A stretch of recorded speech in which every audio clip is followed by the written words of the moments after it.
$4900. Гандриз. Это видео у себя в Фейсбуке Валдис Пуринч разместил 24 мая. Его команда на пути к вершине Денали. Через 3 дня подъем обернется трагедией.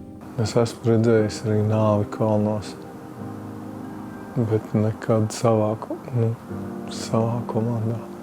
У Валдиса Пуринча за плечами 25 лет альпинистского опыта. Латвийское телевидение встретилось с ним в Анкоридже, более чем в 300 километрах от склона Денали, где произошла страшная трагедия. В результате падения погибли 3 члена его команды – Инеса Пучика, Виа Олта и Реннерс Куник Салакс. Валдис самый опытный в группе, остается в Анкоридже до конца. Говорит, это был его проект. Es komandā biju cilvēks ar vislielāko pieredzi.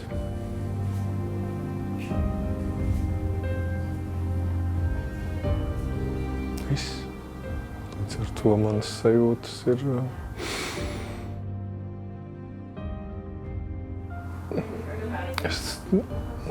Es nevaru neko norakstīt uz to, ka es kaut ko nezināju vai nesapratu vai nebiju pietiekami gudrs.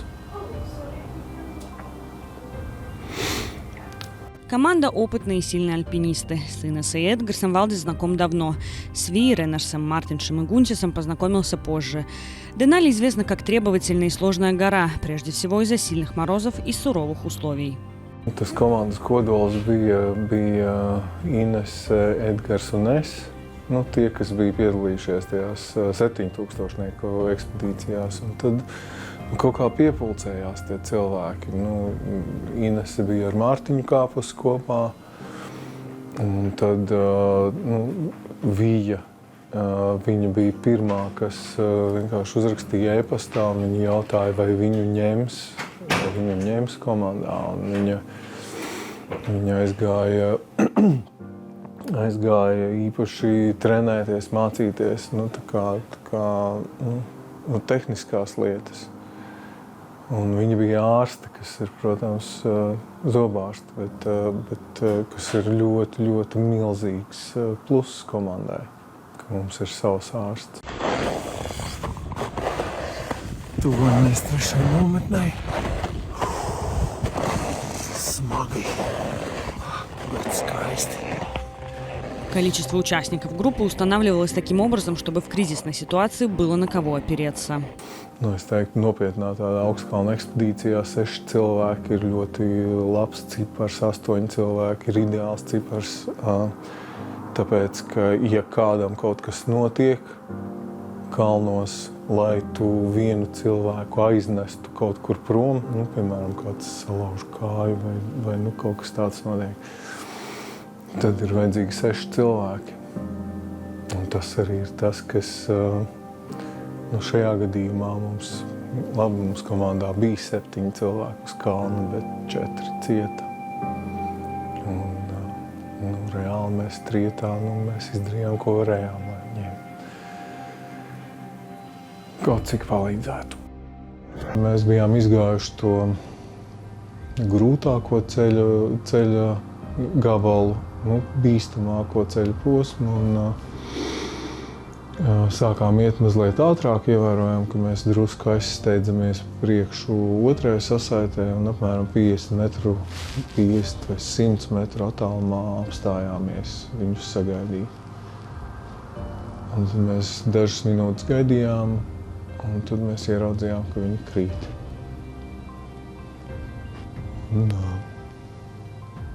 Man liekas, Edgars pirmais ieraudzīja un sāka kliegt. Bet viņi jau viens pēc otrā aizgāja lai pa nogāzi. Viņi krita 300 metrus apmēram. Mēs redzējām vietu, kur viņi nokrīt un kāpām pēc iespējas ātrāk lejā ar mērķi, varbūt kaut ko darīt. Mēs viņus atradām. 3 cilvēki bija pie dzīvības, un Edgars aizgāja pakaļ vēl guļammaisiem, mēģināja vēl kādu pamodināt tajās dažās teltīs, kas bija augšējā nometnē, bet Nu, pēc apmēram stundas viņš atgriezās ar 2 guļammaisiem. Un tad mēs salikām katru no vēl uz to brīdi dzīvajiem mūsu draugiem.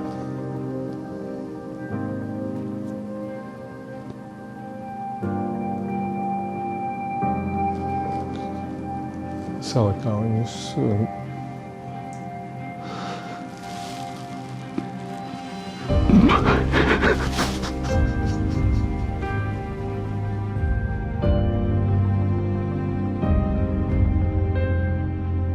Как произошла трагедия и почему сорвалась связка, пока неизвестно.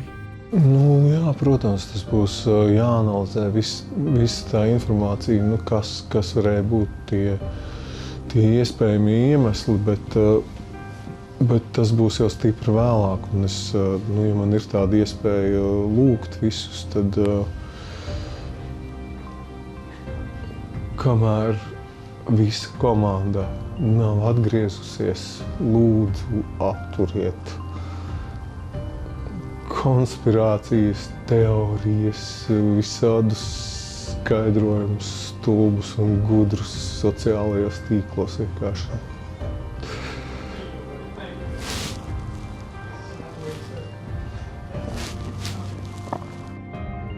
Dodiet mieru ģimenei.